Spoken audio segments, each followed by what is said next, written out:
This is a Killer KF production. And black man, let's give God a hand clap. Give him a big hand clap. A bold black man. Stand up, get up on your feet. The Prince.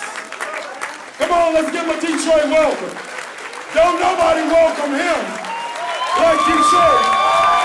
The Prince of Pan-Africanism. Dr.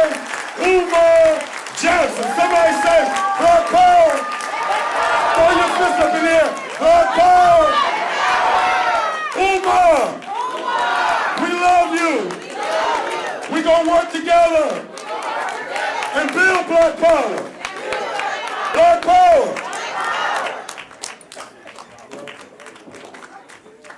Give him another hand. Detroit, make some noise, family. Make some noise. One love. Is that mic clear? It's a little hot, though. It's a little hot. It's not that clear. 1, 2, 1, 2. Maybe if I hold it closer. One love, black family. Thanks for coming out. Detroit, Michigan. Make some noise. I'm going to go ahead and do the podium tonight. And what I want to start out with is a conversation with my parents.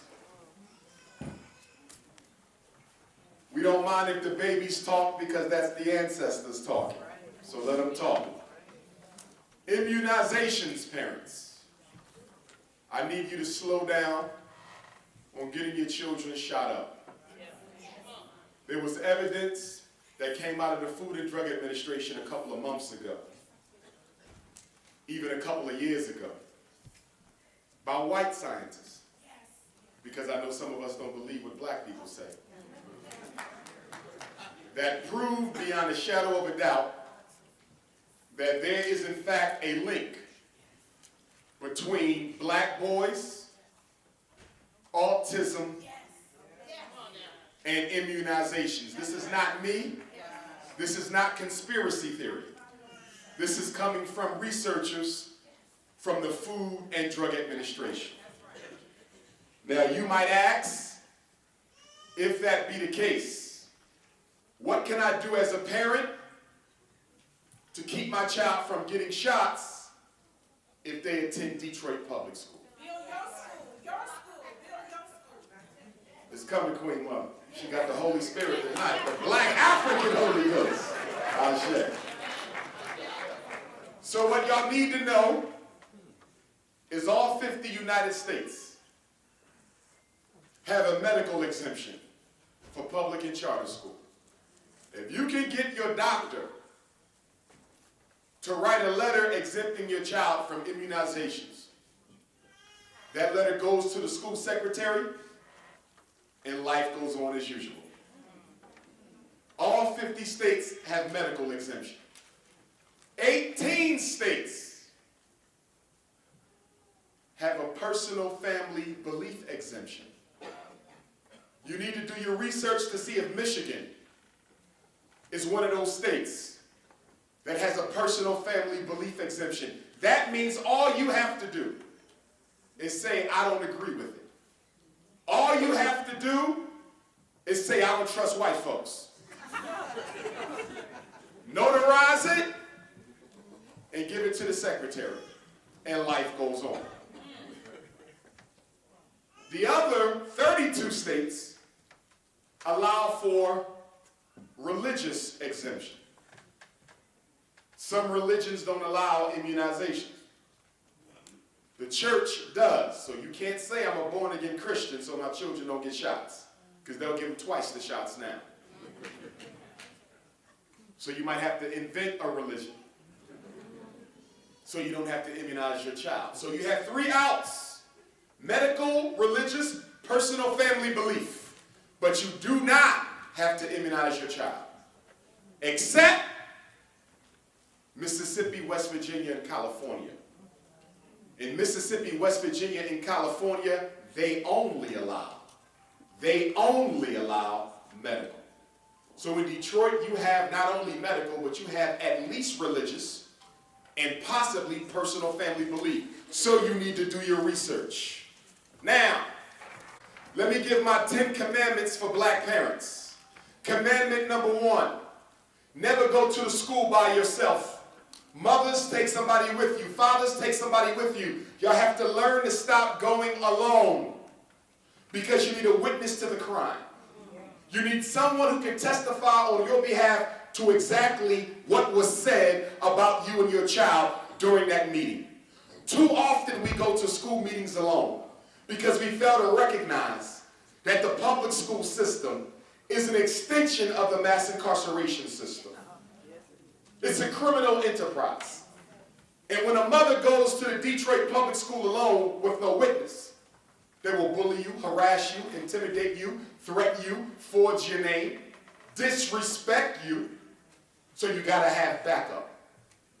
Because they'll bring 20 white folks in for one black mother. For one conversation about little Raheem, they brought the principal and the principal intern and the vice principal and the dean of students and the counselor and the nurse and the social worker and the psychologist, school security, basketball coach, lunchroom assistant, window cleaner, for one black mother. Because they want to control the balance of power.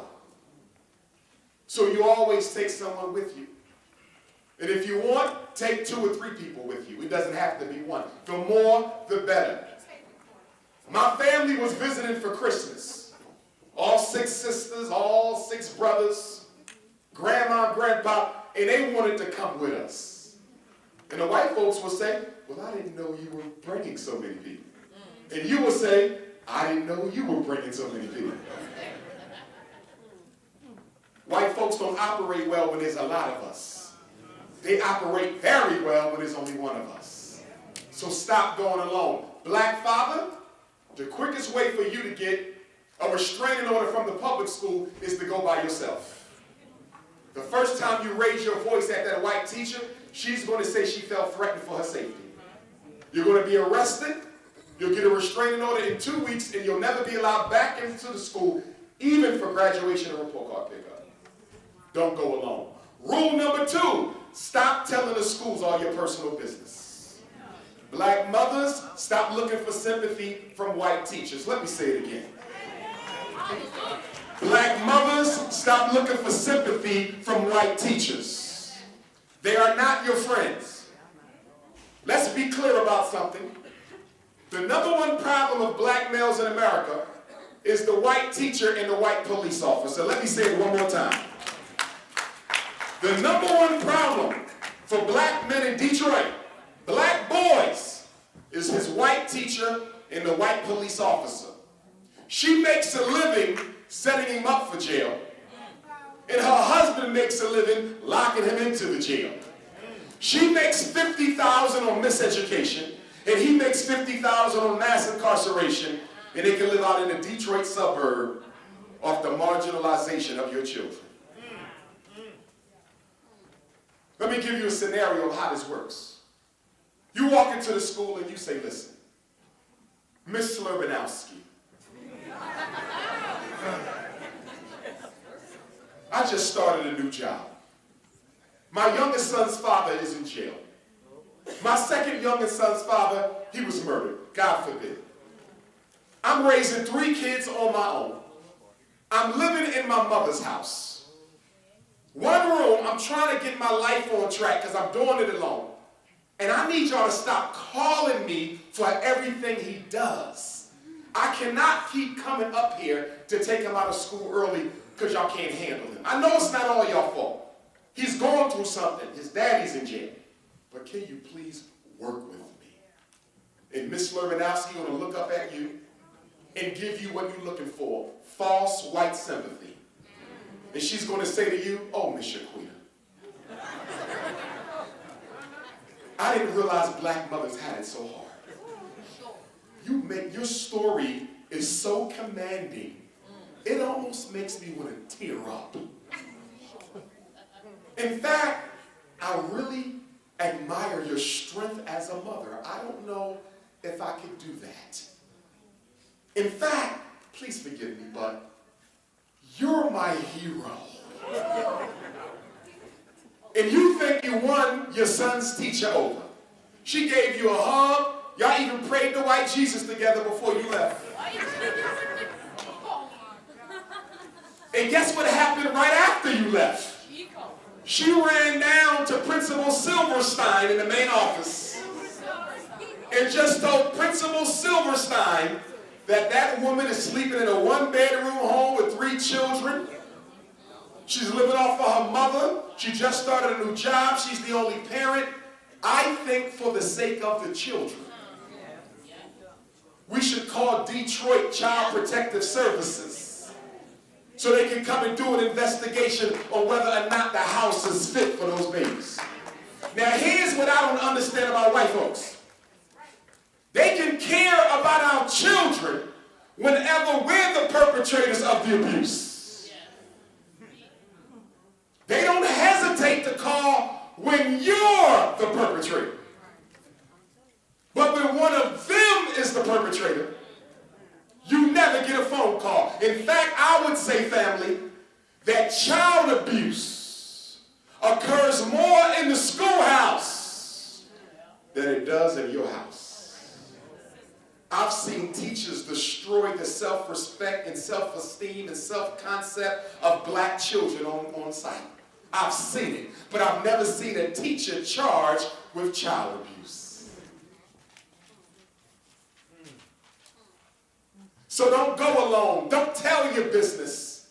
Single mothers, I know that you're a strong black mother, but don't go boasting about that to the school system. They'll use it against you. Because you love to say, I'm all my sons need. But don't tell white folks that. You want them to think you got a man in the house even if you don't. I'm serious. And if they say, why have we never seen the father? He might have been locked up for 10 years, but you'll say, he's an overnight truck driver. He sleeps during the daytime. Don't ever tell all your business. The teachers are the new police officers. The principals are the new wardens.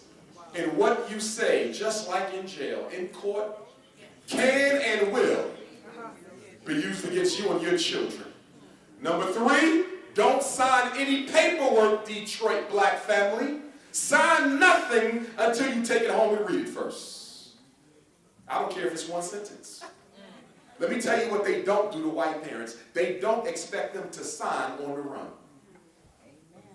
I work in white schools. They will never stop a white parent going out the door and say, could you sign this on your way out? It's actually an insult. But you don't know because you don't see how they treat white folks. Everything goes in an envelope, it goes home, and they get at least 72 hours to return it. But they want you to stop and sign on site. The assumption is you don't give a damn anyway. So you take it home. Even if it says, this is a permission slip for Raynisha to go to the zoo tomorrow. And you say, I got to take it home. And they say, well, we don't understand why it's a permission slip because y'all like to lie a lot. And I need to read this 2 or 3 times because when you're dealing with white folks, what it look like it say in the schoolhouse, in my house, it like the words might change. That's number 3. Number 4, parents, instruct your children to bring home every grade they get, homework, tests, pop quiz, keep a folder of all earned grades. Why? Because if you have to challenge your son or daughter's grades at the end of the report card period, you will have the data to do that. Many of you see grades that you know are lower than what your child earned. And what you don't know is it is illegal. What you don't know is it is illegal. What you don't know, it is illegal in these United States to reduce a grade on the report card due to behavior alone. But I bet you in Detroit, I'm willing to bet you your son should have got an A, but Miss Cracker gave him a B because he couldn't sit still. I'm willing to bet your daughter should have got a B, but Miss Cracker gave her a C because she had a nasty attitude. Well, that's why most report cards give you an academic grade and a behavior number, because you cannot change the academic grade based on behavioral performance. Do they do it? Yes. Why? Because they know you're not keeping up with the paperwork. Remember, having a lazy black parent is like having none at all. Remember that the worst curse for a black child in Michigan is to have a teacher who don't care and a black parent who couldn't care less. Number 5. Don't get your child evaluated for special education unless you believe something is wrong. I don't care what the teacher believes. I don't care what the principal said.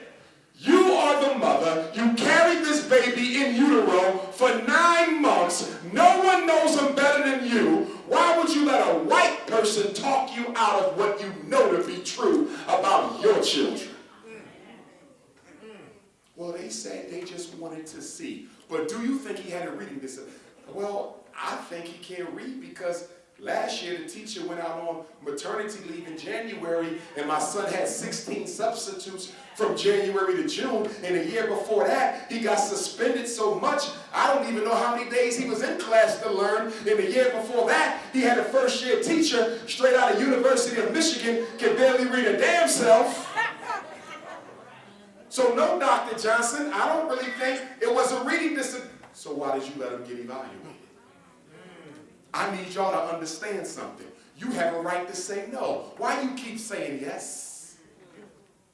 We think he got a reading problem. How can he have a reading disability at 6 years old? He just started learning how to read. What's wrong with y'all? A 2nd grader with a math disability? What's wrong with y'all? Kindergarten with ADHD? What's wrong with y'all? Every child is ADHD in kindergarten, Detroit. Half of you ADHD right now.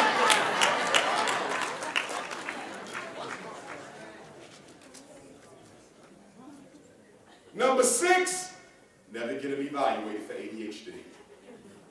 Number 6, never get him evaluated for ADHD. Number 6, never get him evaluated for ADHD. Why not, Dr. Johnson? Because once the doctor gives him the label, you have just given them the key. You have just empowered them with the ability to get child protective services to force you to medicate your child, or they will take them from you.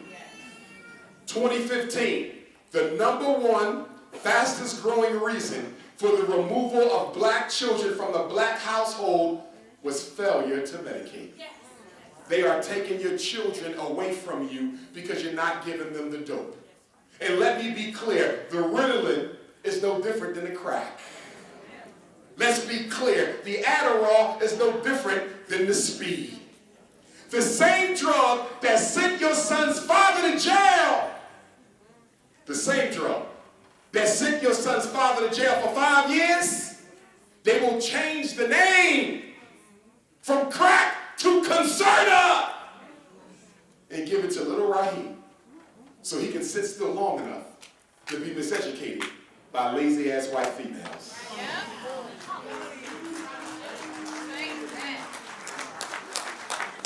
Since when do you need medication to get an education? First of all, you're not even teaching them.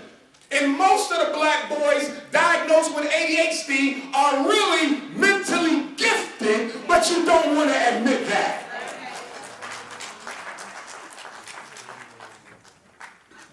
See, in Michigan, y'all no longer have a gifted law, from what I understand.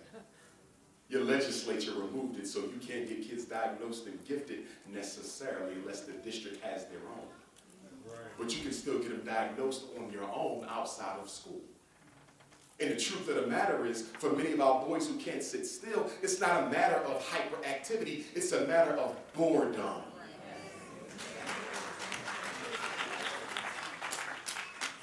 And the teacher tells you, well, math block is 90 minutes. I need him to sit still for 90 minutes. But what does the neurological science say? The neurological science say that every 45 minutes a child needs a break. So why is he being expected to sit still for 90 minutes when the science says you only teach a child 45 minutes at a pop? And then you got to let the brain disengage and re-engage. There's a new movement now. They want extended school year. They want the kids to stay at school longer and then have a longer school year beyond 180 days. What do you say to that, Dr. Johnson? I say it's a waste of time. Because I know beyond 4 hours a day, most kids are mentally exhausted. Those extra 3 days are on, those extra 3 hours are only there to put more money in the white teacher's paycheck. Oh, I know what's going on. This ain't about helping black kids. It's about stuffing that paycheck. Yes. Don't you find it odd that the same teachers who miseducate in the day are the same ones providing the academic support after school? Wait a minute now. You the same teacher who said my son was reading disabled. You're the same one who said you don't think he can learn without special ed. So why are you responsible for proving yourself wrong after school?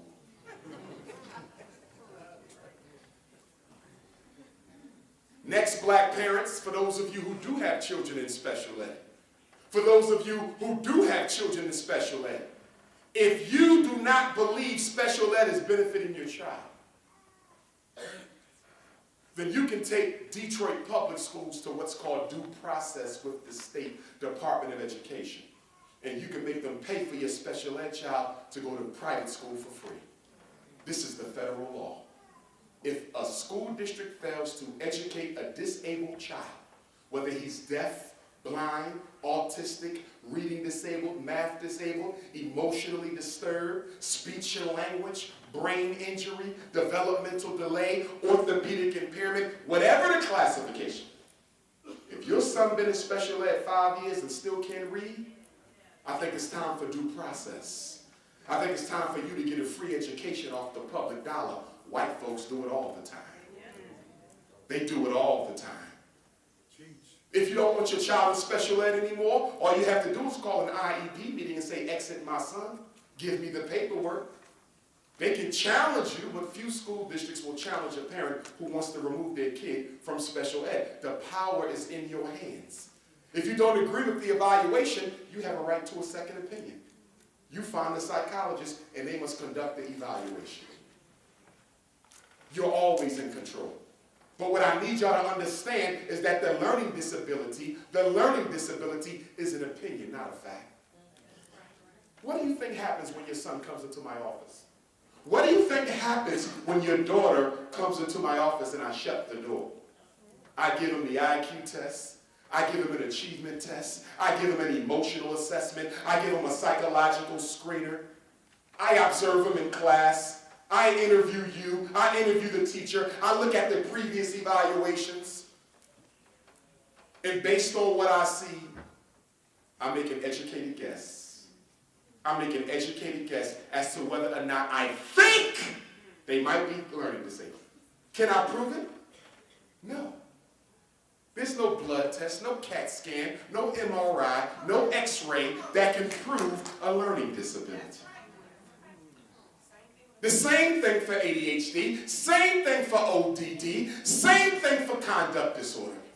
They were made up by the Wall Street drug companies to make $30 billion a year off of black parents who can't teach their sons how to sit still. And let me be clear. The black boy's problem is not learning. He loves to learn, trust me. Our boys love to learn. You see how your son looked the first day of school? You ever see the kindergarten black boy when he's 5 and 6, he woke before you, mommy, let's go. First grade, mommy, let's go. Second grade, mommy, can we go in early? Third grade, come on, mama. Fourth grade, mama, can I stay home? What happened? Why in the 4th and 5th grade he decided he didn't want to go? Because the verbal abuse that he took from Miss Slurbanowski for 4 years is beginning to eat away at his love for education. The black boy problem is he is expected to act like a black girl. And when the boy cannot act like a girl, he's considered disordered. Because 93% of all teachers are female. And when fatherless boys are forced to be taught by females, there's a disconnect and a discrimination. Black boys suffer double jeopardy. First, you're mistreated because you're black, and then you're mistreated again because you're a male. In other words, the schools are blackmailing our boys. These are the facts. Parents, once every 3 years, make sure you request a complete copy of your son or daughter's academic record once every 3 years. Why? Because things go into the record that you never see. And then one day you decide you're going to transfer Raheem from school A to school B, straight A's and B's, and you get a letter saying he was denied. And then you find out later he was denied because they saw a certain pink slip that didn't look too well. Made your son look like a criminal or an animal. Had you caught it, you could have challenged it. There's a law, parents, known as the Family Educational Rights and Privacy Act of 1974. It gives you a complete copy to everything with your child's name on it in the school building. When's the last time you got a copy of his record? Do you know teachers put stuff in there all day long? You don't know what's in your baby's record, and it's time for you to get a copy of it. I want to transition now. And I want to talk about racism for a minute, because although we suffer from racism more than any other people, I think we understand it the least. What are the 3 main laws of white supremacy? Law number 1, Detroit, all white people are racist.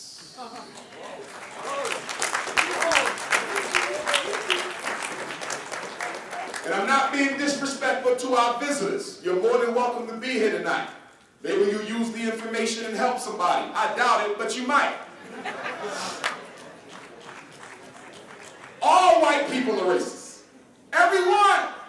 Rich, poor, upper class, low class, the Muslim, Christian, Italian, Jew, all of them. But why do you have such a problem understanding this, black folks? The reason we have a problem accepting the reality that all white folks are racist is because we keep on equating racism with racial hatred. We keep on equating racism with animosity. In order for a white person to be a racist, he gotta hate black people. I disagree. Racism has nothing to do with attitude.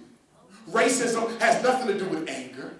Racism has nothing to do with hatred. You can be angry at blacks. You can hate. You can have animosity. But racism is about 2 things that have nothing to do with emotion. Power and privilege. This is why you don't understand white folks. You say, Dr. Umar, how can you say all white folks are racist? Do you know that it was a white woman who helped me find my job? Do you know it was a white man who helped get my son out of jail? Do you not know it was a white person who saved my baby's life? That's no contradiction to what I'm saying. Well, why ain't it? Because every white person you just named only helped one black person. White people are allowed to help individual blacks. That's never a problem with racism. But what they will never do is change something systemically that eats away at the advantage they have over you.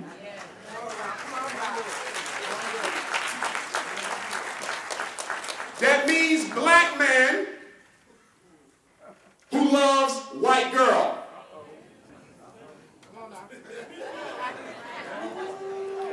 Talking about you don't understand why you having a white woman got anything to do with your participation in the freedom struggle. So let me help you understand this.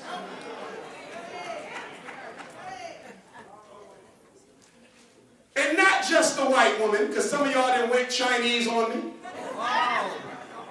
Some of y'all done went Arab on me. Some of y'all done went East Indian. And some of y'all done did this new thing. It's the Mediterranean look where you don't know what race she is. When you marry a white woman, you don't just marry her, you marry her family.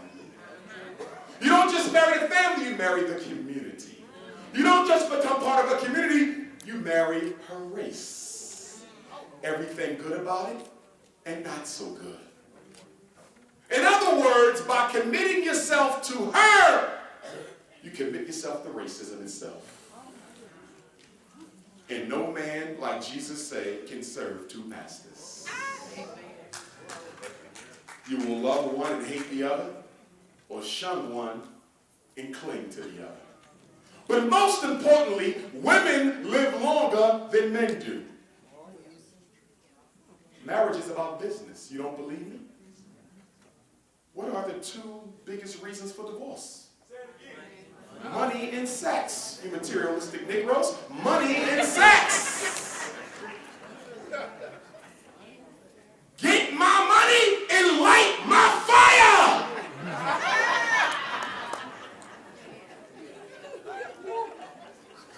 Talking about you spiritual. You ain't getting divorced over no spiritual deficiencies. You trying to get your cookies baked.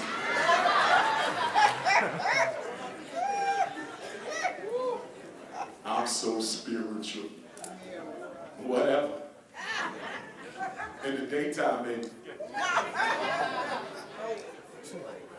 So if I marry a white woman, I'm going to probably leave this earth before her. That means my estate, my retirement, my pension, my earnings, my wealth, all transfers to white folks. How do you take from us who has so little and give to another people who've already stolen so much? I don't hate the white woman. I hate the fact that you couldn't find a black one. And then you make excuses. Black women too hard-headed. They gone things. I ain't never see a black woman get the type of money that Tiger Woods' white ex-wife got.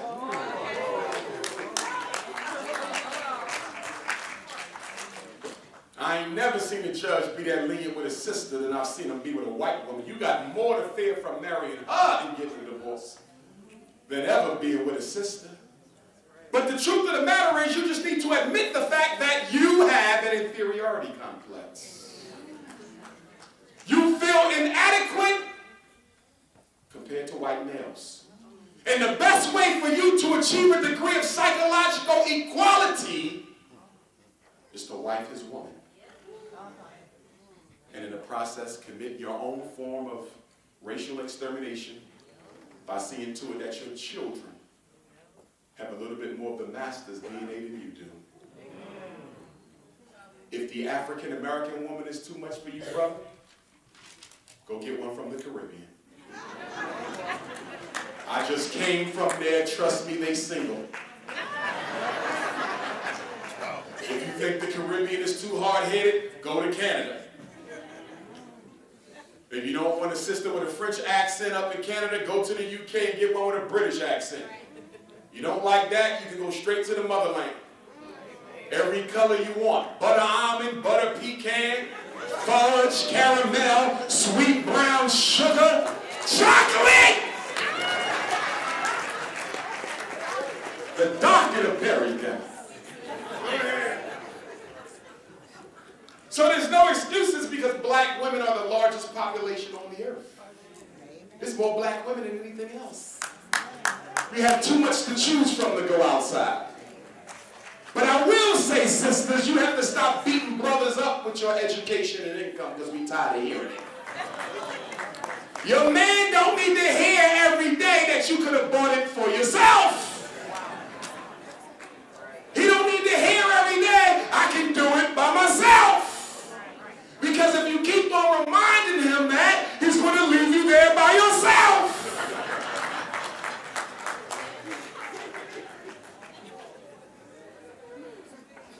The white man man knew what he was doing when he started overeducating black women and undereducating us. This was by design. Don't blame the sister. It ain't her fault she's the only woman in America that out-earns and out-educates her man. You know why they did that? Because they want to get black women to join the media propaganda war that says all black men ain't ish. Sister, don't fall for that. And don't let these white women draft you into the feminist movement. I need you to stay clear of that.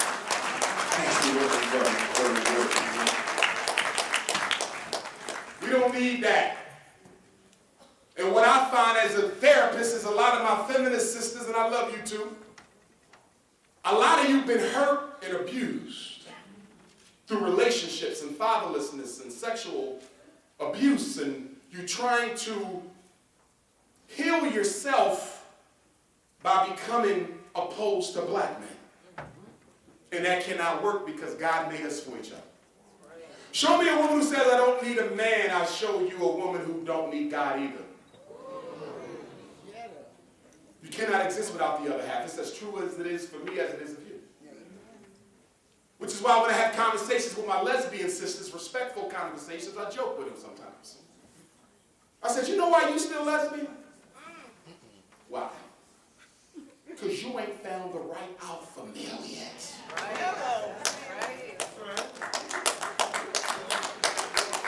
But when the white one comes, your ass will be percolating.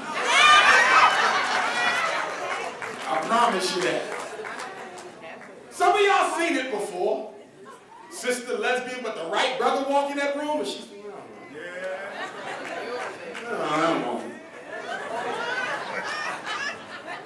we know our nature, and we can't let white folks come into Detroit and tell you what a family is.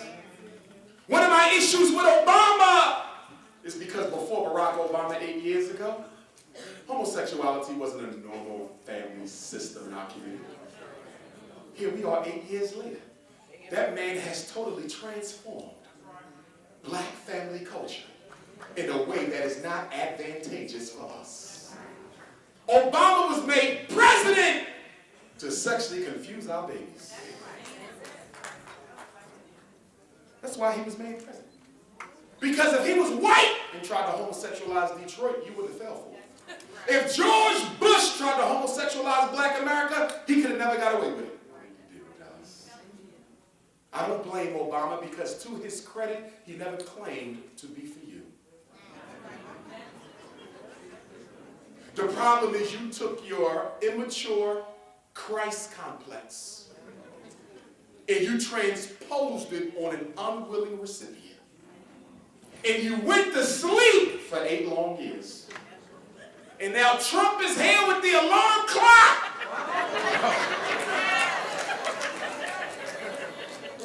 And he gonna wake your black bottoms up. Al Sharpton about the march on D.C. on January 14th. Al Sharpton is back.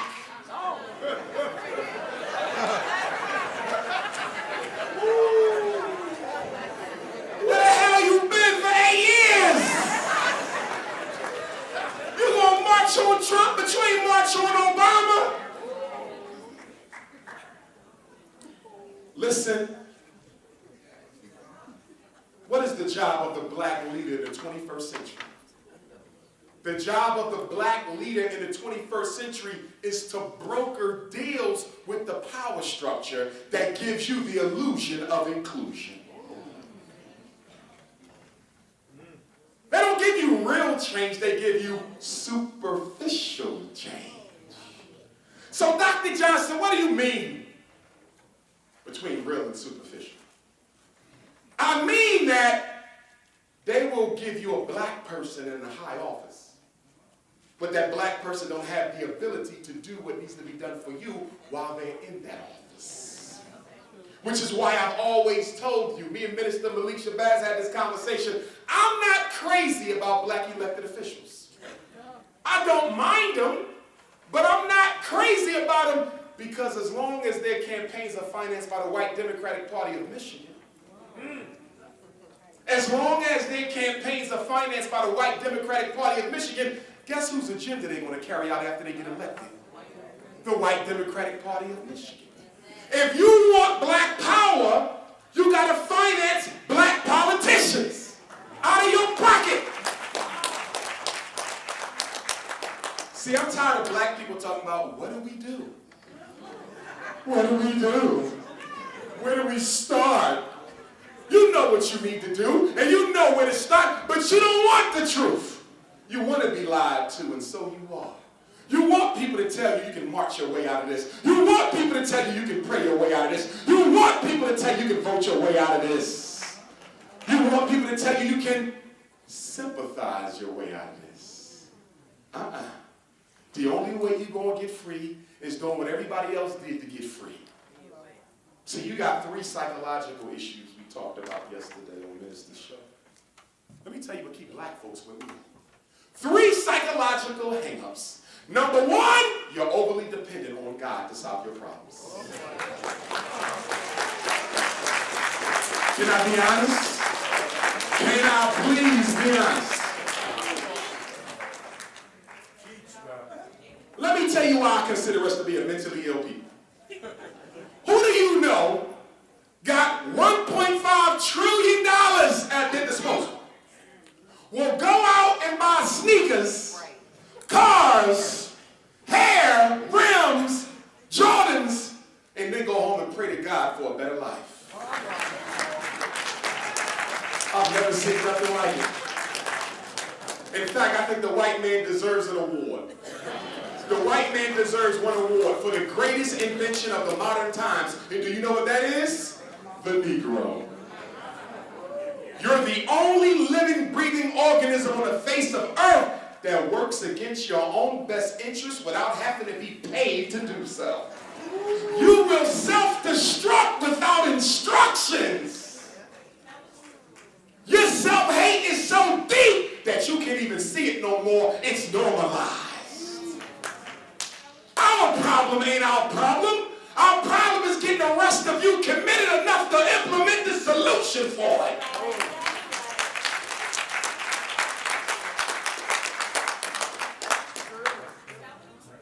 Your problem is you got an identity crisis. That's right. You know why you don't feel guilty about spending all your money with whites and Chinese and Arabs? Because your identity has been forged separately from your cultural reality. You're the only people in America whose identity has nothing to do with culture. The white man took your culture and gave you religion. Listen, I didn't say there's anything wrong with being a Christian, but being African who's a Christian. Nothing wrong with you being a Muslim. But being an African who happens to be a Muslim, but the problem with you all is you love to tell people that I don't see color. I'm just a human being. I am a child of the Most High. And because you only see yourself as a child of the Most High and not a child of Africa, because you're only a child of the Most High, your people end up being the most low. God made you an African. You chose everything else thereafter. And until we begin to rally around what we are, we'll never change it. Stop thinking you can blend in. You cannot blend in. When you walk up the street, nobody calls you an American but yourself. It is getting worse because now it ain't just black versus white. The white man in multiculturalized Detroit, so now it looks like you just a troublemaker because nobody got problems in Detroit except black folks. But they don't ever tell you why. You know why you're the one making the problems? Because the Arab had a line of credit when he showed up from Dubai. You know why you troublemaking? Because if the Arab ain't got that line of credit from the Bank of Dubai, he'll damn sure get it from the Bank of America in Detroit. When the Chinese got here, he showed up $2 million line of credit, Bank of China. And if he didn't, he could get it from Wells Fargo. But when you show up, sorry, you don't have the credit. He just got here. He don't even have a damn credit score. Have you noticed, Detroit, that they love to give you a student loan? They love to give you a home loan. They love to give you a car loan. But they hate to give you a business loan. Why is it you can finance my student loan for $150,000? No problem. My mortgage, $120,000, no problem. My Mercedes, $70,000, no problem. Small business, $40,000, problem. You know why? Because when they pay for your child's education, they are investing in their long-term debt. When they gave you that Mercedes loan, soon when you drove it off the lot, it depreciated several thousand. When they gave you the home loan, they gave it to you with a variable mortgage. And they know how much you make. So when they're ready to move you out, they flip it up a few percentages beyond your ability to pay. And now you foreclose. So check it out. You was 80,000 in, 60 to go, and you had to foreclose, and they'll take that same house from you, give it to another black person, and do the same thing again. And in 20 years, they'll still own the house, but they would have gotten enough money from us to build 30 of them. We got to figure out the wealth game, black folks. The only game we understand is labor. I got 3 jobs. I got 4 jobs. It ain't about working harder, it's about working smarter. Start saving half of your money and invest it. We need black revolutionary investment clubs, not Wall Street, but Detroit Central. We need an investment club for a supermarket. We need an investment club for a gas station. We need an investment club for a black Detroit hospital where every doctor and every nurse is black. We need an investment club. We're going to open up our own factory in Detroit. We need an investment club for everything, black folks. But how are we going to invest if y'all spending $4 billion on Christmas every year in Detroit? Your Christmas bill in Detroit was $4 billion. And you ain't got no infrastructure, but you got a lot of gifts. I know why you shop till you drop. Because when you shop, your brain releases endorphins that are extremely powerful and intoxicating. And when you shop, you get a shopper's high. I know they like, oh my God, that is so true. You get a shopper's high. And then when you get home and look at them damn receipts, you get a shopper's depression. In other words, you got buyer's bipolar. Happy when you're shopping and depressed when you're home. Buyer's bipolar disorder. $600 million on McDonald's last year. Are you kidding me? Black America, $600 million on McDonald's last year. $2 billion on Air Jordans, $9 billion on perm and weave. We spend more on perm and weave than Air Jordans. You know that's a damn problem. Because we don't like nothing more than Michael Jordan. We spend more perm money than McDonald's. And you know I love a damn double fish fillet with cheese. Shamrock shake.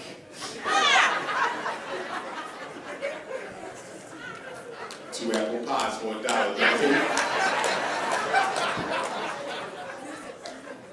And brothers, we can't knock the sisters for the perm. Perm is the black man's fault. You damn right I said. Perm is the black man's fault. There's not a woman in this audience who would not be natural if she knew you would still love her with her own hair.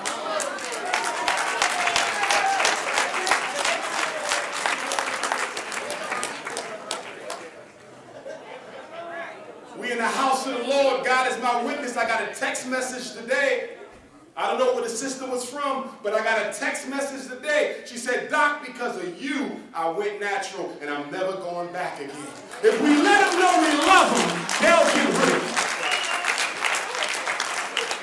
And brothers, listen, you got to make your queen go natural sooner than later.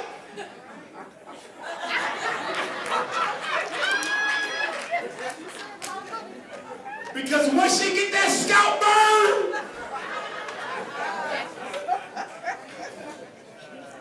you gonna have to cover it up with a tattoo. I'm telling you, the sisters, you gotta stop lying to brothers. They go out with you, hair all nice. He ain't see that it was a big patch missing in the back. The new growth got snatched out by the relaxer. Before I get married, I got to fill her whole head for holes and scalp burns.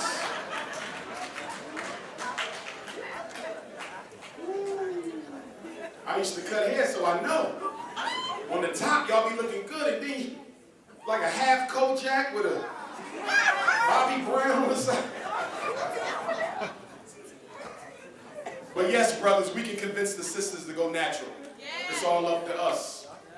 If brothers say, listen, we've had enough, trust me, they'll go natural. And that's $9 billion extra we got. Second rule of racism is white people don't share power with black folks. I need to say that again. White people don't share power with black folks. So when they say we're working on a new Detroit, Watch out. that's all I've been saying the past 2 days. There's a new Detroit. You know what that means? That means it's a Detroit without you. So we need to find what section of the city we're going to keep and hold it. Thanks to Minister Malik and family, I'm going to be back in Detroit January 19th and 20th. We finally can go into these public schools, y'all, and see what y'all got. Look, see what y'all got cooking. We got $700,000 with the Frederick Douglass Marcus Garvey Academy. $700,000. I'm hoping we can strike a deal where Detroit public schools might say, listen, pick whichever one you want. Give us $100 grand. Or even if they say, give us $200 grand. I can live. Give me $250, we good. We can get the rehab done. I need some of y'all brothers who know how to rehab, sisters too. Plumbers, electricians. I don't need no jack legs, damn it. Know what you're doing. I don't want the lights going off when I open the refrigerator.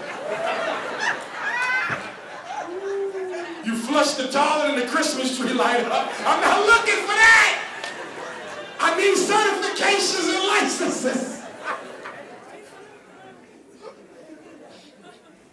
Now, Detroit get cold in the winter, and I don't really like the cold, but I love Detroit enough, I'll put up with the cold. You understand?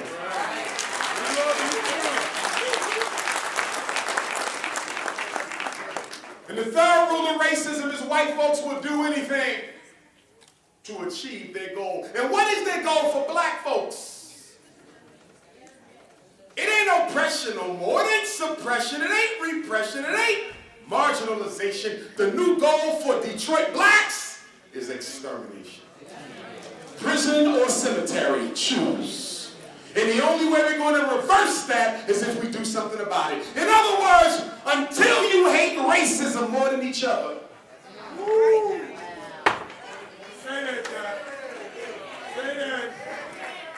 until you hate racism more than each other, nothing changes.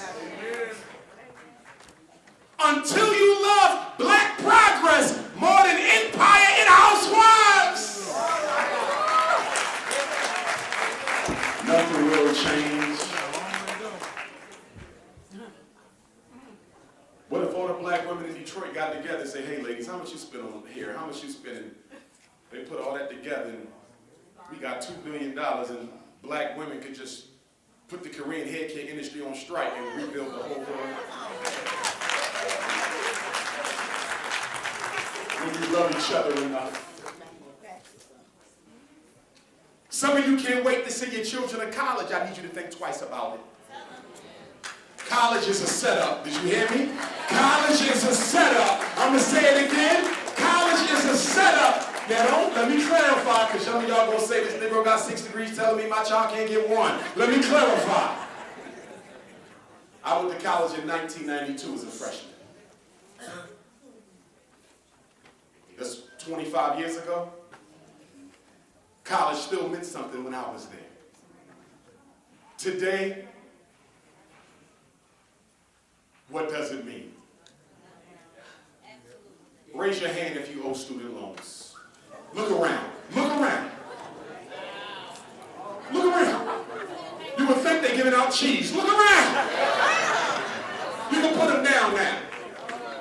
And I'm willing to bet that nearly everybody who raised their hand do not work in a career that's even remotely related to the field you got your degree in. So let me ask you a question. If you in debt to higher education, why are you in such a rush to do the same thing to your children? We got 2 million African Americans in America with masters and doctorates who cannot find work. I'm getting resumes from lawyers. Lawyers cannot find a job.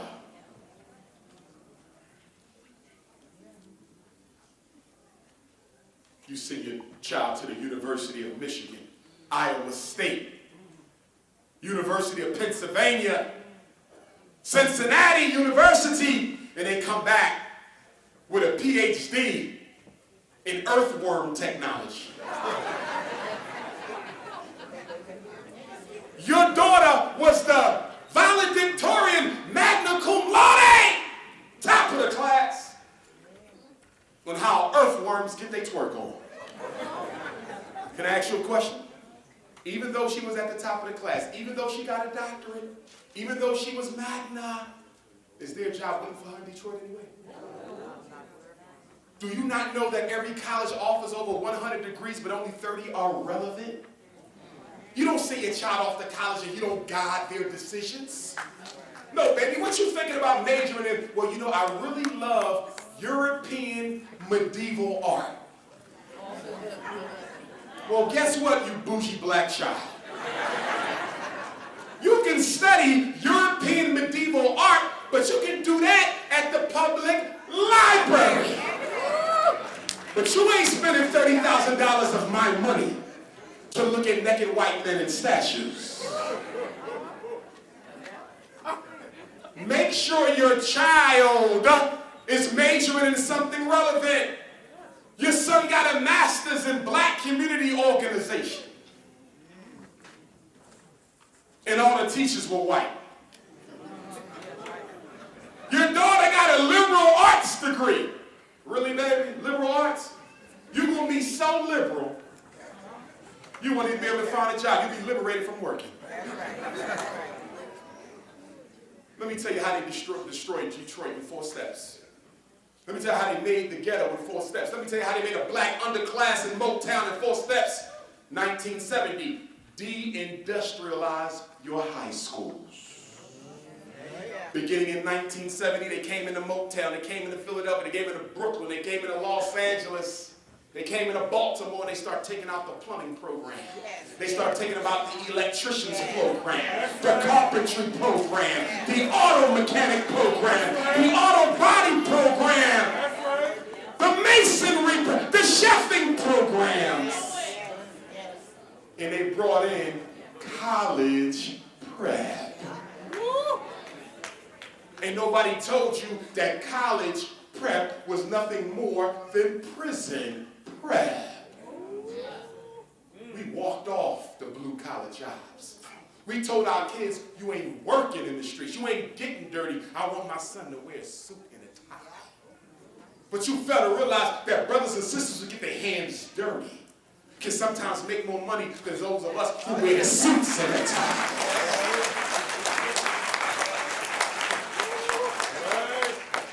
And so now when you go around Detroit, who's getting the contracts to build all these new buildings for the new Detroit? Mexicans, Chinese. Irish and Italians, because you told your kids that that's stuff that underclass people do. But every doctor works in an office that was built by tradesmen. Every day I go to work in an office built by tradesmen. If there's any fight you need with the public school, it's a fight to make our sons and daughters educated with manual, practical skills, because you cannot eat from philosophy. So they deindustrialized, and then they did what? Chemicalized you crack. 80s, boom. Then they came up with the welfare programs back in the 60s, but then they refined them in the 90s and said, well, if your son got a felony, he cannot stay in your home. And if we catch him in the home, even though he ain't selling dope no more, we're going to evict you from your Section 8 public house. Swelling homelessness up. And then Clinton came in with the 3 strikes and you're out. Your first black president. Obama was the second. Clinton came with 3 strikes and you out. Right. Mandatory minimum sentences for nonviolent drug-related offenses. Yep. And some of y'all celebrating Obama because Obama just signed an executive order to commute the sentences of a lot of, not black folks, this was not for blacks, it was for Americans. And so he let a couple thousand out, y'all start clapping. They called me up, Dr. Johnson, what do you think? Because you're very critical of the president. He just let a whole bunch of black folks out of jail early. I said, I'm not impressed with that. Well, why not? Let me tell you why. Because it was not systemic. Obama changed nothing about the criminal justice system that incarcerates black men in the first place. Well, what do you mean? Let me tell you what I mean. Every last one of those brothers who got out on the Obama commutation will be back next year if there's nothing in the streets to help them with.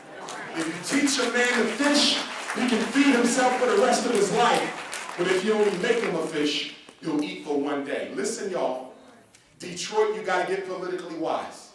Do not look for one-shot deals as a source of progress. You need systematic change. They say, well, we're about to open up a charter school in Detroit. First of all, you're doing that for white folks, not for us, because charter schools is how they pushing black folks out. Y'all got to watch you opening up your charter schools. And speaking of charter schools, Miss Betsy DeVos is from Michigan. Right. Donald Trump's new education queen. And she ain't no damn good.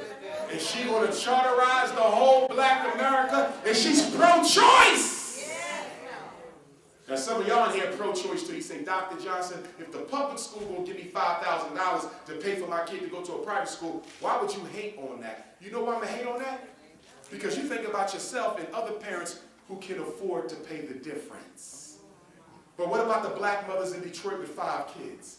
You give her $5,000 for each of those kids, and it's a $12,000 tuition. Where's she going to get the other 7 at? Only bourgeois parents can benefit from a voucher system. I'm not looking for no voucher. I'm looking for something that's going to systematically help black children. You got to look for the systemic. But the reason you don't pay attention to the systemic is because you're only interested in what benefits you. You're more selfish than the European has ever been. In fact, you can do him better than he can do him. You are a master mannequin. And you teach your children to be the ultimate imposters as well. Think about it. We raise our kids to do what? Think about it. You raise them to imitate whites as a strategy for success. Just go to school so you can get a good job and get away from these MFers. That's what you tell them? Yes, it is.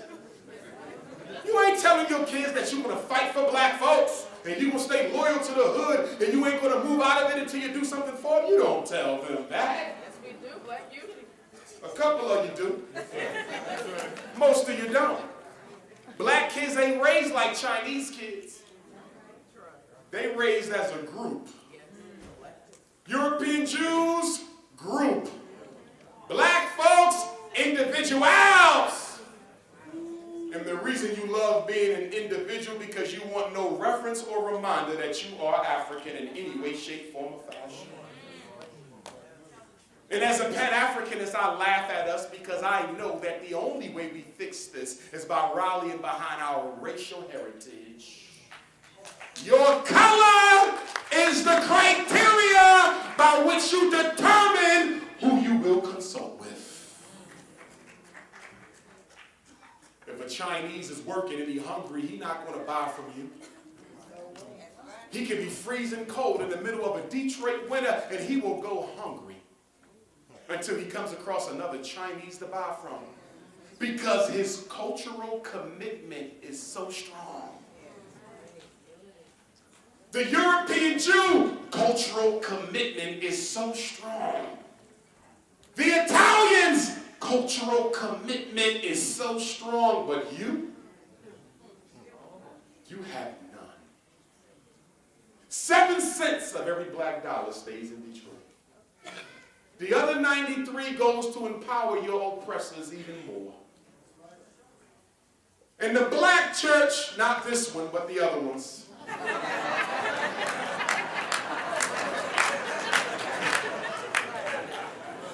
the black church must be held accountable for the fact that they take too much from us and have done very little to return our investment in them. If the church is a business, and it is, every Sunday that collection is taken, that is an investment in that church. Where is our return?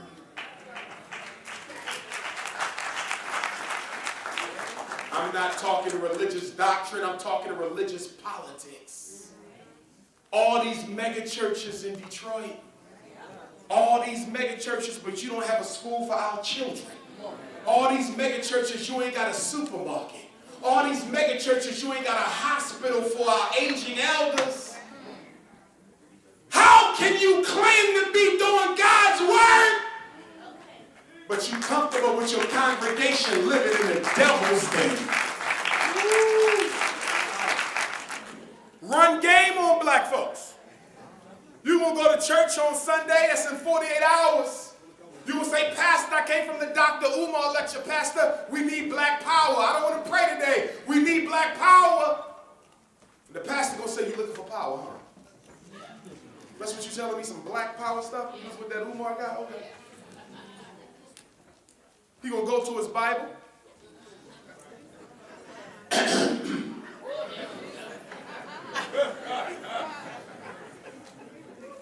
He gonna turn and say, let me tell you what my Lord says about power.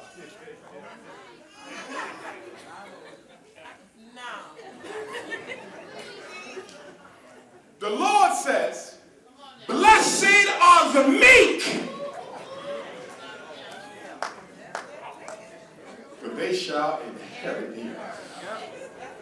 But Pastor, we ain't got no money, we broke, no stores, 75% of Detroit teenagers unemployed. Come on, Pastor, you have to admit we got to do something. You want money, okay.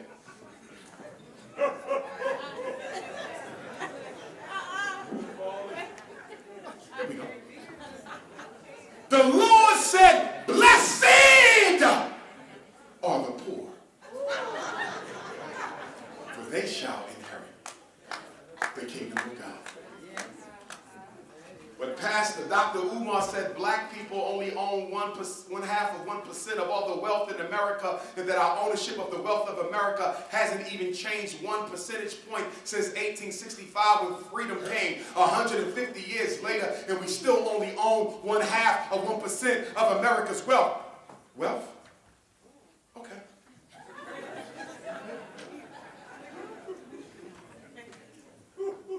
A camel will go through the eye of an needle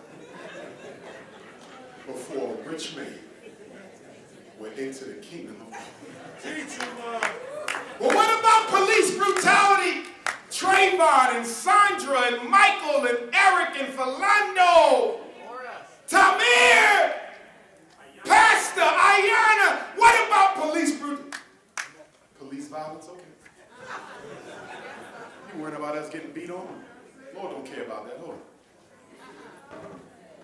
Right here.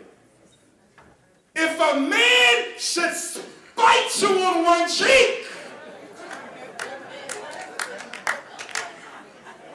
you should turn and give him the other also.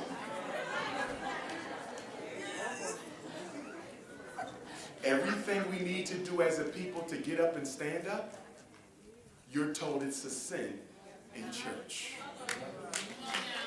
So what is the purpose of religion in Black Detroit? Do you know what the purpose of religion is? Not this church. The purpose of religion is to make Black people feel blessed while being broke.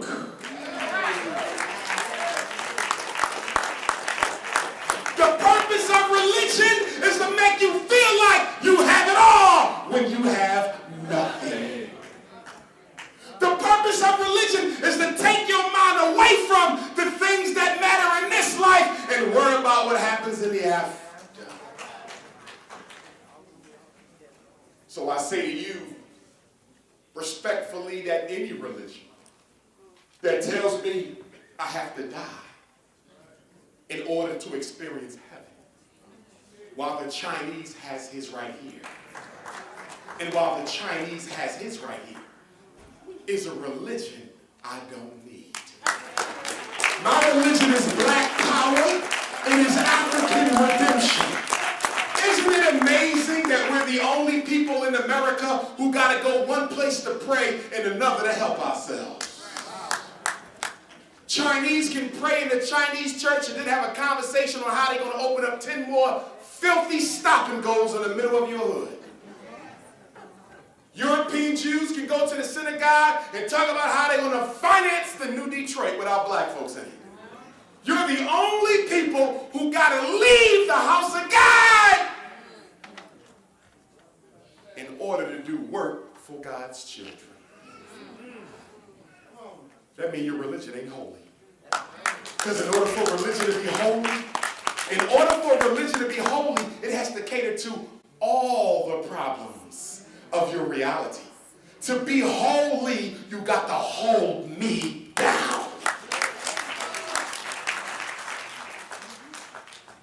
And let's just face it, a lot of sisters wouldn't even be going to church as much as you do if you had a husband. Can we be honest? The quickest way to get out the church is to get a wife up. That's right. Church is a single woman's haven. And the pastor is the symbolic husband for them all. Sometimes it's metaphorical, and sometimes it's very practical.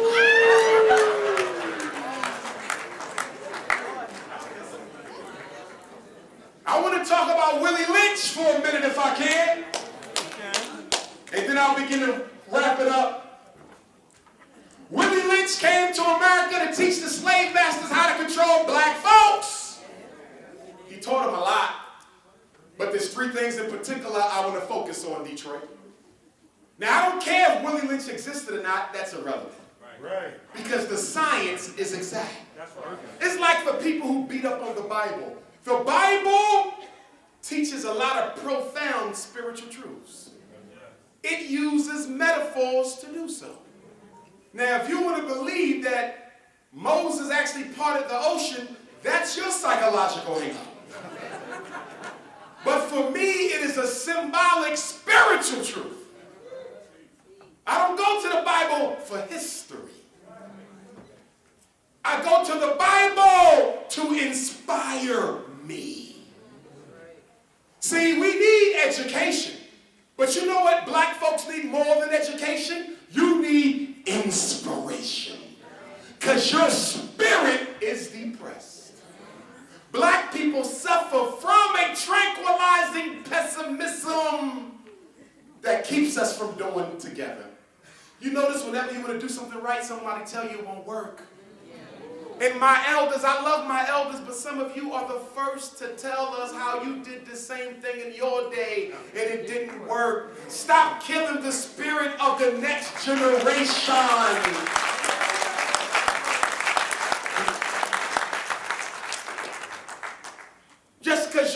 don't mean you did it right. Or even if you did it right, maybe now it's the right time. Because I don't believe just that the leaders got to lead. I think the people got to be ready for the leaders when they come. If Dr. King was here today, would he succeed? If Marcus Garvey was here today, would he succeed? The Negro mind is not what it was when they were here. And just like the old quote says, when the people are ready. When the people are ready, the teacher will appear. We have to forge a new black collective consciousness that supersedes petty differences in Detroit. Teach, Umar. Because y'all hung up. We all hung up. Teach. From Los Angeles to Lagos, Nigeria.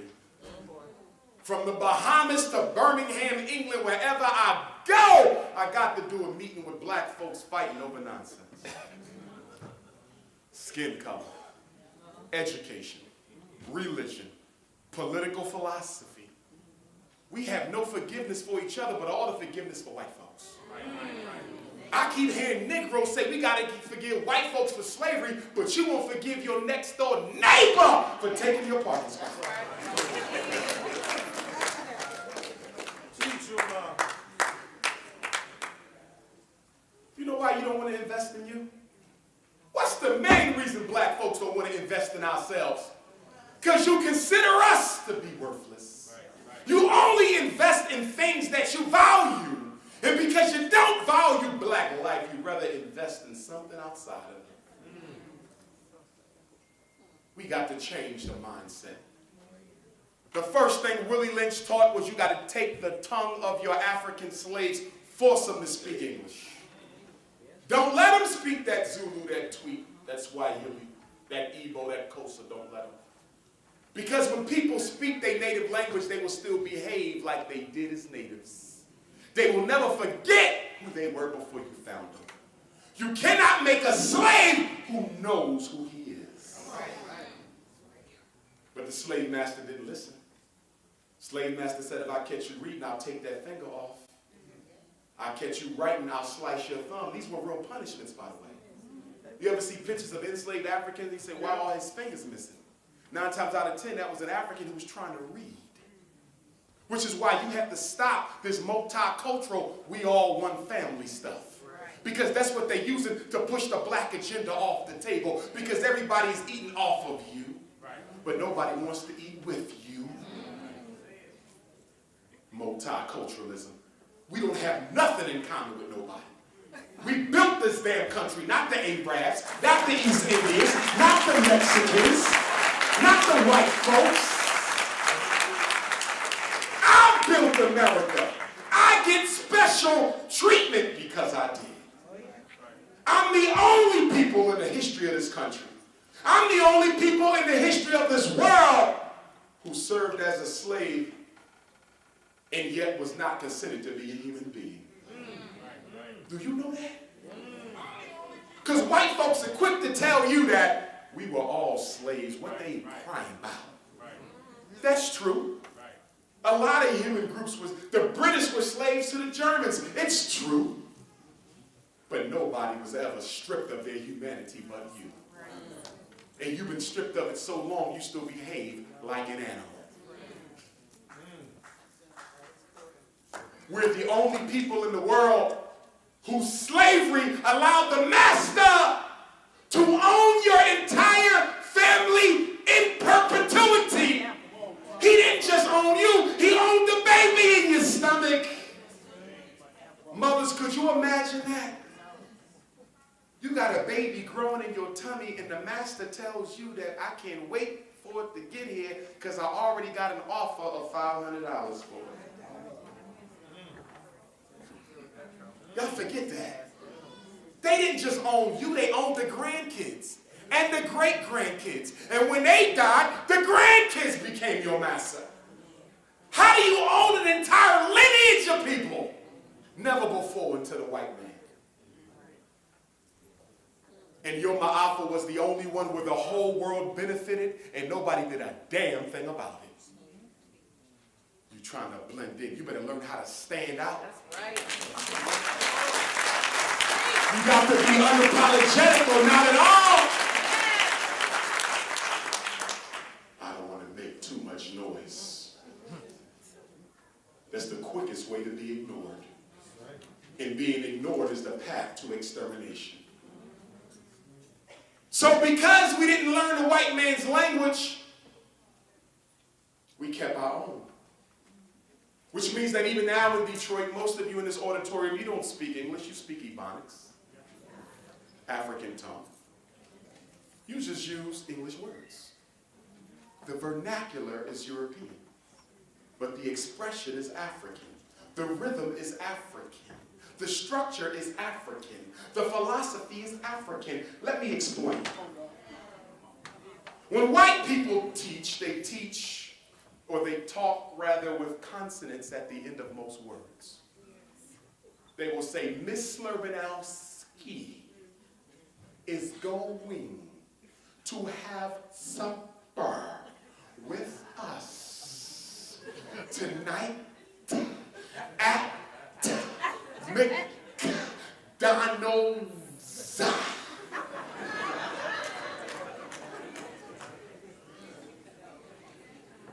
But in most African languages from which we come, especially on the west side of the continent, the words end in vowels that blend smoothly together. So when blacks in Detroit are ready to go and eat, you don't say we are preparing for supper. You say we fixing to get Sunday. You see how articulate that is? Our words blend together because it reflects the rhythmic nature of African culture itself. Another difference between European tongue and African tongue. Europeans believe that only one person should talk at a time.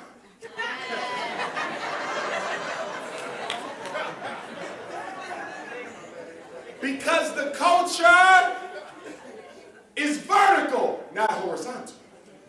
So you must wait until I'm done and then you talk. That's not African.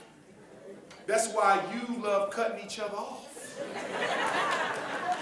Because our culture is participatory, and so is the language. So if I'm talking and I can't come up with the word, but my queen feels my vibe, she will jump in where I'm right at, stuck, and she will finish off what I had to say.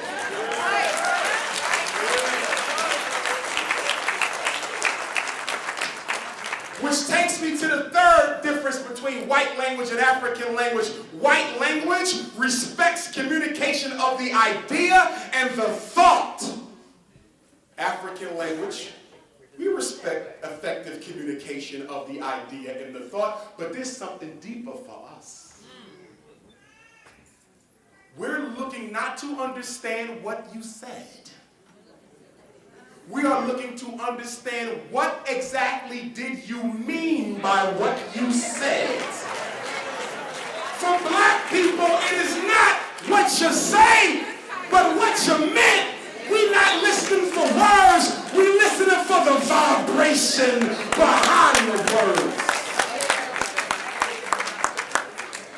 So when somebody talk to us, and they say, did you understand me?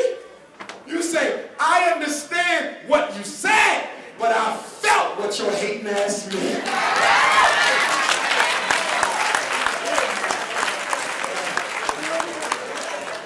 In fact, we so spiritually in tune, we can know what you're about to say before you say it because of the vibration. This is why your blood pressure is so high.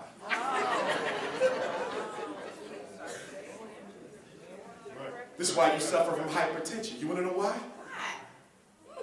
Because within the confines of white European law, you cannot prove racism unless you can prove psychological intent. So most of us get angry at having to live in a system when you know somebody don't like you. Because you can feel with your spidey senses that they don't like you. But when you go to court to prove that this happened because I'm black, they ask you to prove racist intent. And because African culture is based on truth, it makes us sick to our stomach to have to deal in a reality that says if you can't prove it, it don't exist. And because if you can't prove it, it don't exist, it's allowed to persist. And the next thing you know, you develop an cyst. Your thoughts become things you better learn how to control. There is no disease in the body without a psychological component that goes with it. To do better, you got to think better, you got to eat better, you got to exercise better, and you got to choose your friends better.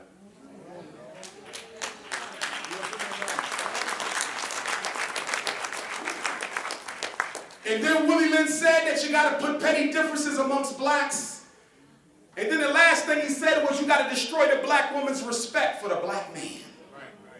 He said, go and get the biggest buck you can find. The biggest, meanest black stallion, man, and bring him out in front of the black women and children. He said, beat that man down to within an inch of his life. Don't kill the African, but beat him so bad that he will wish he was dead. Make the women look at him. Make the children look at that disgraced black man who they once respected. After you beat him down, tar and feather him, strap one leg to one horse facing east and another leg to another horse facing west. Beat both horses at the same time until they split that Negro's body in two. And the respect the black woman once had for the black man, it will be replaced with contempt. The honor the black woman once had for the black man will be replaced with disrespect.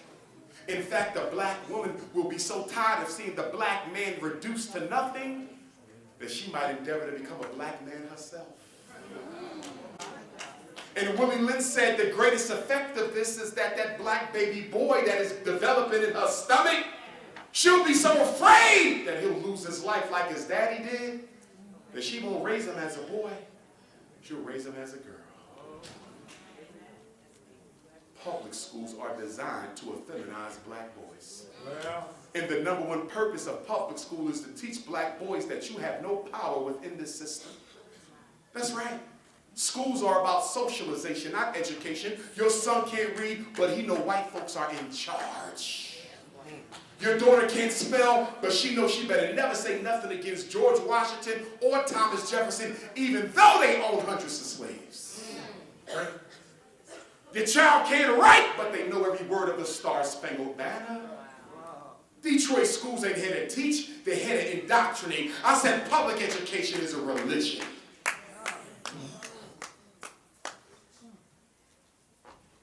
And to graduate, you have to be a good regurgitator. Why is math so difficult for black children? You know why math is so difficult for black children?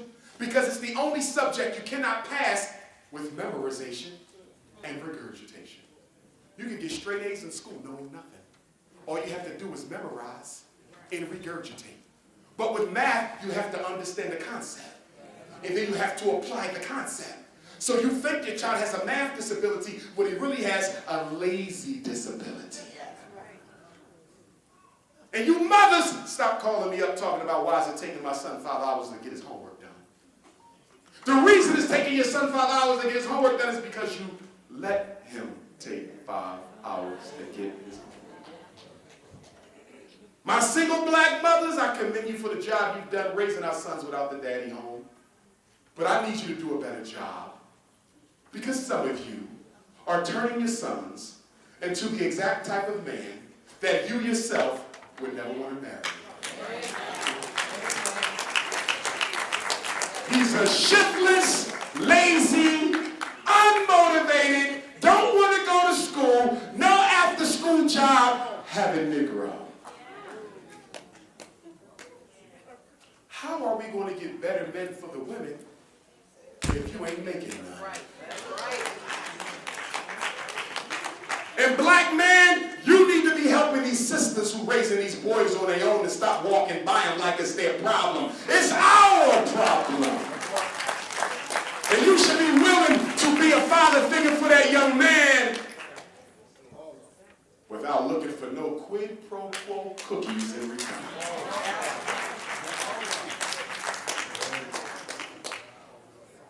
Barack Obama just signed the Emmett Till Act. Barack Obama just signed the Emmett Till Act. What is the Emmett Till Act? Go back to civil rights and Tory folks. He's authorized the United States Justice Department to go and investigate any hate crime or civil right abuse against minorities. This ain't just about you. And black folks going crazy. There's only one problem with the Emmett Till Act. What's the one problem with the Emmett Till Act? You're not allowed to investigate any case that happened after 1980. So they can't go back and look at Tabir. They can't go back. Yes, Obama effectively protected the police. This is what black folks do. That's why y'all need to stop clapping when laws get passed until you understand the fine details of the law. Brothers and sisters, if you have children between the ages of 11 and 17, I have the second annual Black College and Consciousness Tour.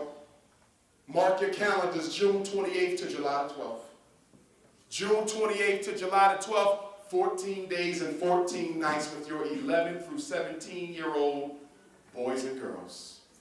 Last year, we left from New Jersey. We took them to the Malcolm and Betty Shabazz Center, which is the Audubon where Malcolm was murdered. We took them to the world-famous Apollo Theater. We took them to Ferncliff Cemetery to pour libations at the grave of Dr. Khalid Abdul Muhammad, Malcolm X, James Baldwin, Paul Robeson, Dr. Yusuf bin Yakinen, young Malcolm Shabazz. They're all in the same cemetery. And then we took them up to Auburn, New York, to the Harriet Tubman house where she lived. And then we poured libation at her grave and went over to Rochester and did the same at Frederick Douglass's grave in New York. And then we came down to Philadelphia to the Black African Holocaust Museum, the only museum in America dedicated to our enslavement. And then we came on down to Baltimore. Well, before Baltimore, we hit up Lincoln and Cheney, our two oldest HBCUs. And then we came to Baltimore and we did Coppin, in Morgan, in Bowie. And then we did the Great Blacks and Wax Museum, the Harriet Tubman Hometown Tour in Bucktown, the Underground Railroad Tour Eastern Shore, and then we came to the Benjamin Banneker House, and then we did Howard University. And then we went on down to Jerusalem, Virginia, where on August the 21st, 1831, a black preacher, on my birthday, August the 21st of 1831, a black preacher said God inspired him to slay your enemies, to slay the serpent with his own weapons. And they went from house to house, Hark, Will, Travis, Nat, and they eliminated anything white they came across. Birds, mice, ticks, fleas.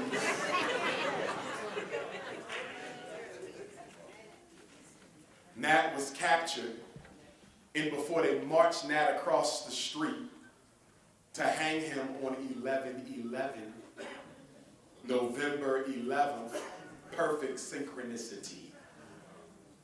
The man who interviewed Nat turned and said, "You said God told you to do this. Well, you have been captured. Wouldn't you have to agree that your God has failed you?" And Nat turned and looked up and said, "No, sir. Even Jesus Christ had to be crucified."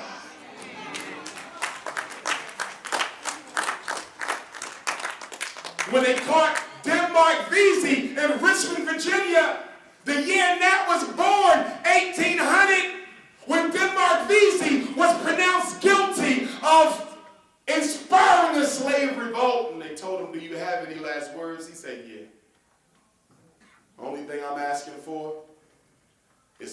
execution to be delayed so I can die with my brothers.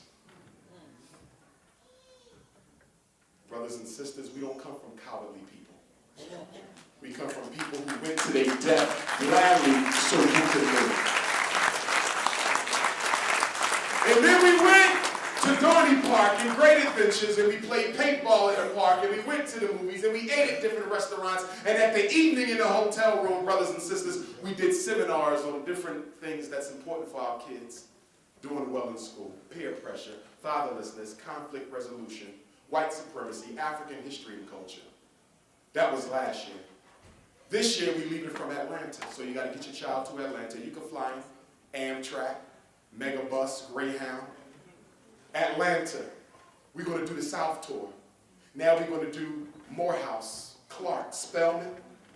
We're going to do the Dr. King Center, the Oyotunji African Village, the Charleston Civil War Trail, the South Carolina Slavery Tour, the National Civil Rights Museum, the Selma Holocaust Museum, the Birmingham Civil Rights Institute, the George Washington Carver Museum at Tuskegee.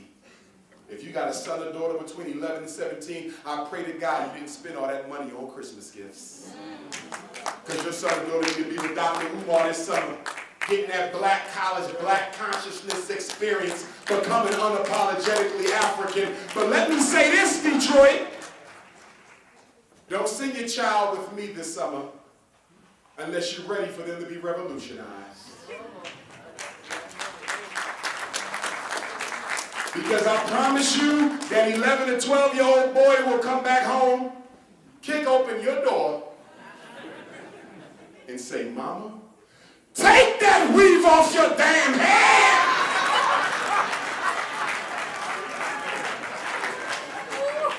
Black man, you got a white woman, your son is going to ask you why you're not with an African queen. So if I can do that in 14 days, imagine what we'll be doing with 180 when we get that Frederick Douglass Marcus Garden.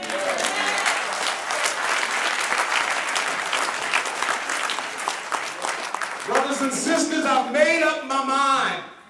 The first day of school will be August the 21st, 2018. Rain, sleet, snow, or shine.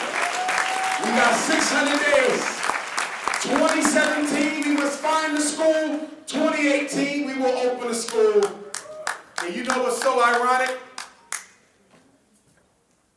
Baba the year Nat Turner led his revolt. There were 2 eclipses. This coming year, 2017. Not only is there an eclipse in February the same year as Nat, there's an eclipse in August the same month as Nat. And the lunar eclipse in 2017 is on August the 21st. So even the stars have lined up with us. And we want to get FDMG. Yeah. But until we do, parents, remember, every Tuesday morning, I host a free Black Parent Teleconference. If you got your phone or pen and paper, I'm going to give you the number. If you ever have a question about your son or daughter, you can call in and ask Dr. Umar any question, education or mental health. 6 to 8, it's free, no excuses, and the number is 857-232-0158. Shame on you if you have babies and you ain't writing this number down. 856. 857. Oh, 857. I'm sorry. Thank you, Mama. Looking like Mary J. Blige down here. 857-232-0158. The access code 870-864#. Access code 870-864#. Phone number once more, 857-232-0158. Never again in Detroit will I hear one of y'all say they wanted to do something to my children and I didn't have nobody to go to. Never again will you tell me they wanted you to put that boy on medicine and you didn't know what to do. Never again will you say your son was brought up for expulsion and you had nobody to turn to. I've been doing this for 3-4 years every Tuesday except when I'm traveling. So you always got Dr. Umar if you ain't got nobody else. Yes. 6 to 8, Tuesday morning. Eastern Standard Time, 857-232-0158, 870-864-POUND. Now I'm going to give you my cell in case some of you have learning disabilities and you weren't able to get the full number. You can text me for it and I'll send you the full number in code. My number is 215-989-9858. I repeat, 215-989-9858. Once more, 215-989-9858. Brothers and sisters, y'all know I started the National Independent Black Parent Association in Baltimore this past May. We had our second conference in Houston this past September. We're having our third conference in San Diego next month, Friday and Saturday, January 27th and 28th, and I hope to God that some of you from Detroit care enough about our children to meet us at the Black-owned World Beat Cultural Center in San Diego for 2 days so you can get that training from Dr. Umar Johnson and come back and help Sister Julie, who's the host tonight, run that Detroit chapter. Where you at, Sister Jules? Raise your hand. Where's she at? She stepped out. But if you want to be down with the Parent Association, 7 committees, Detroit.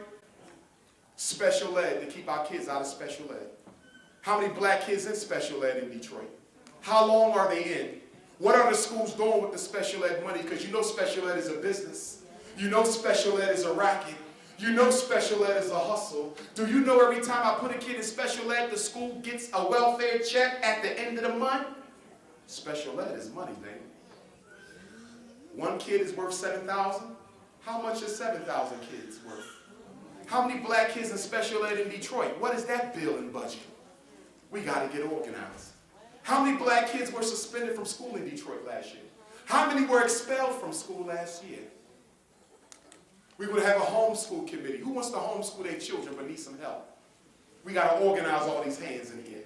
And then we're going to have a parent advocacy committee so some of you can be trained with the knowledge to accompany any parent into a school meeting when they have to go, because you don't go alone. And then there will be a social support committee to help our parents, an economic committee to investigate how they spend the money, and a policy committee to change the rules. Marcus Garvey said, the greatest weapon used against the Negro is this organization. Stokely Carmichael said, if you organize a little, you get a little done. You organize some, you get some done. If you don't organize at all, you don't get anything done. Brothers and sisters, if you've never been to Africa, you know I take a trip there 2 weeks every summer. This past summer, we did South Africa and Senegal. They loved it. This coming summer, 2 weeks, last week in July, first week in August. Last week in July, first week in August, we're going to do East Africa. I'm working on Kenya, Malawi, Uganda, Tanzania, or Ethiopia. We're going to do 2. Because there's a lot of history on the east side that we don't really study. I don't like to do too much Egypt and too much Ghana, although we do them because those are the only 2 countries most hoteppers know about. Africa is 2 countries, Ghana and Egypt.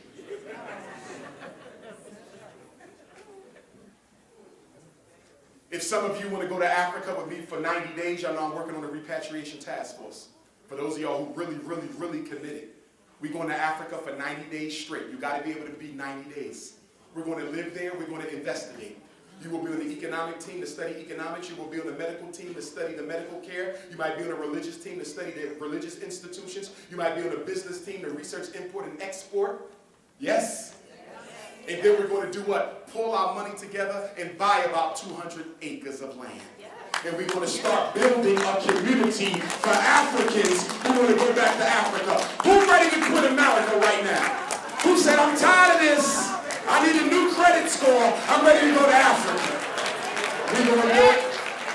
So I'm working on it, family. Listen up. If everything goes right, we'll be going in October of 2017. I will keep you posted. Remember, you got to go for 90. We're going to live together. We're going to get temporary housing. I got an architect in Kenya. I got people in Lesotho, Ghana, Nigeria. I got to choose the country we're going to do. But if you're ready, start saving your money. We're going to try to set it up so you ain't got to spend too much while you're there. Just pay for your flight and maybe your communications. Everything else we're going to do as a village and as a family. Some of y'all will go, and I promise you won't come back. I'm willing to bet that at least 20 of you will not come back after you're there. On that 90th day, when it's time to go home, you're going to say, Doc, I'm straight. But I'm going to tell you, you have to go over there with your African mind. Ladies, you ain't got to be natural now, but you have to be natural then.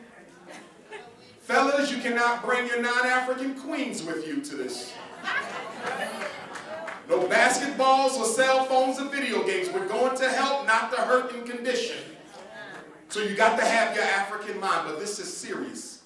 We haven't had a major repatriation task force since Garvey. We're about to do it, and you're invited to be a part of it. Last but not least, many of you heard about the fiasco that has taken place. And I'm going to say to you here and now that I love my brother. And although I was attacked without cause, I could have handled my response in a much more professional way.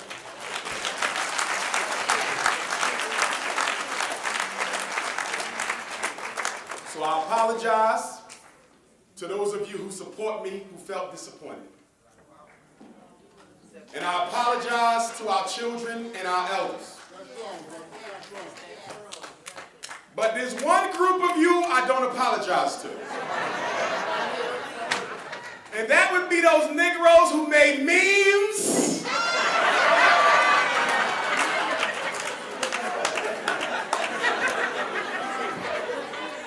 Really? Who in the hell put my face on Hulk Hogan and my brother on the Ultimate Warrior? And then I saw another one where he's in my book bag. And then I saw another one where we on Gilligan's Island. Twins. We was twins. Who got time? It's only been 2 days.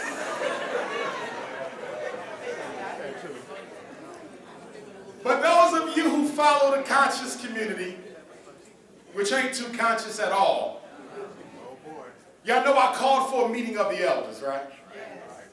And it doesn't seem like they have stepped up, and I can understand because I don't know what they're going through, respectfully. But because I am who I am, and many people consider me to be one of those at the forefront, I'm going to go ahead and call an International Consciousness Convention in New York City. And it's going to last about 3 or 4 days. And I'm going to do it probably the end of Black History Month. So mark your calendars. Please follow me on Twitter and Instagram and Facebook so you can get the updates. In fact, tomorrow morning, if you're not busy, at 9 a.m., 9 is the number of the ancestors because it represents the pregnant womb. Brothers and sisters, as I close Detroit, I want to say again that I will be back in 2 weeks or 3, the 19th and 20th, to look at some of y'all schools. Please continue to donate to the fundraiser. Of course, GoFundMe.com/Dr. Umar. If you don't want to donate online, we have envelopes in the back. You can take one with you or leave your donation payable to FDMG. Or you can mail it into FDMG. Text me for the address, which is P.O. Box 6872, Philadelphia, PA 19132. If you think I would ever keep a penny from our children, then you don't understand me. Right. I'm a psychologist. I don't need to steal from you. I do fine on my own. If I got to steal after 6 degrees, we have a real problem on our hands. But I hope that school is here. But I do plan to look at schools in Atlanta when I get there the day after tomorrow. And I have schools in North Carolina to look at.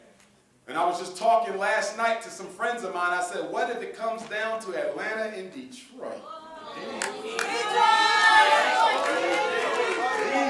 That's a decision that I'm not going to make. If I got to make that decision, You better do 2 of them. I'm going to the priest, and he's going to have to do a divination.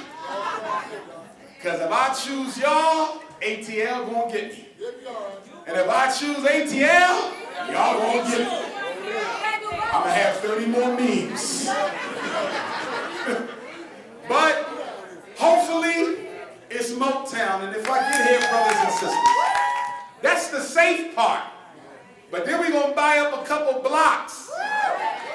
Because we need that supermarket, and we need a manufacturer, and we need a strip mall. And we need to have our own Black Wall Street once a month where every black business in Michigan is in the same place all day long so we can support it. Now, you spend $4 billion on Christmas with everybody but black folks. I'm asking every one of you tonight to show some economic love to us. If you can buy one thing from every vendor, great. If you can buy one thing from 3 vendors, excellent. But please, before you leave that door, buy at least one thing from one vendor. They are in the hallway as well as in this room, and most of them do take credit card. And for those of you who have not read my book, please get a copy at the back table. They're 20, and you need every page of information inside. If you read that book, you will become your own parent advocate. I'll have a whole chapter on how to deal with disruptive behavior without medicine. A whole chapter on ADHD. A whole chapter on frequently asked questions. A whole chapter on the emotional disturbance if you're raising a child who has not graduated from school yet, and you ain't read my book, you ain't ready for the school system. We got I Am Nat Turner shirts on sale. Now, I know that might be too black for some of y'all. But if you buy a book, the shirt is only $10. If you buy the shirt without a book, it is $20. There's also DVDs back there. Show love, because y'all don't know this, but most of your money goes to the college tour, not me. Most of your money going to go to the FDMG fund. That money gets used to fly me around the country to look at them schools. That money is going to go to this repatriation task force. That money is going to all the projects we working on, family. People say, why he charging for us to come and get the information? Because I can't get a loan from Wells Fargo, nor am I interested. Frederick Douglass said, if there is no struggle, there is no progress. Those who profess to favor freedom and deprecate agitation are like men who want crops without blowing up the ground. Yes. They want rain but can't stand the thunder or the lightning. They want the ocean, but they're scared of the roar of water. He said the struggle we have might be moral or physical, but it must be a struggle. He said, for 20 years I prayed on my knees to God for freedom. But the good Lord gave me no freedom until I got up off my knees and started praying with my feet. He said, power concedes nothing without a demand. It never did, and it never will. I'm going to call on my ancestors. Ancestors! They say I'm not related to you, ancestors. They say I don't have a doctorate degree, ancestors. They say my name ain't Umar Johnson, ancestors. They even say my mama white, ancestors. The Hotepas is crazy. But we're going to to square it out in New York at the end of February at the international conference. And if some of you want to be volunteers, the sign-up will be coming soon. If you want to come to New York and volunteer with Dr. Umar, and you put it on your resume, you ain't got to let them know that it was me. The first of my family brought to America was a black man named Bailey, stolen from West Africa, taken to Talbot County, Maryland. He married a black woman named Selah, for whom my 5-year-old baby is named. They had Grandma Jenny in 1745. She had Grandma Betsy in 1774, 2 years before the Declaration of Independence. She was born a slave, but she married a free black man, Grandpa Isaac. They had 12 children. One daughter was named Harriet, another daughter was named Young Betsy. These two sisters were raped by Aaron Anthony, the Irishman who owned our family. As a result, Aunt Harriet gave birth to the greatest black leader in American history. His name was Fred Bailey. But at the age of 20, Fred Bailey said he had enough. He ran away from Talbot County, changed his name from Fred Bailey to Fred Douglass, to hide his identity on the fugitive slave trail. Well, the next day, his aunt, my 5 times great-grandmother, Young Betsy, was raped by the master, giving birth to Frederick's half-brother and first cousin, Stephen Bailey, my 4 times great-grandfather. They were brothers because the slave master raped their mothers, but they was cousins because the mothers were sisters. Grandpa Stephen married Grandma Caroline, both slaves. They had Grandpa George, my 3 times great-grandfather, in 1841, the first black public school teacher in Maryland. I know he here with me. He married Grandma Annie. They had Grandma Caroline. She moved to Philadelphia. She had Grandma Vivian. She married a Spanish-speaking hell and liberate my people. Detroit, following the ancestors. Detroit, ride with me. Detroit, Marcus Garvey said, without confidence in self, you are twice defeated in the race of life, but with confidence you have won, even before you started. Dr. Umar in Detroit will always be family. One God, one aim, one destiny. Thank you, brothers and sisters. Thank you. Support the members.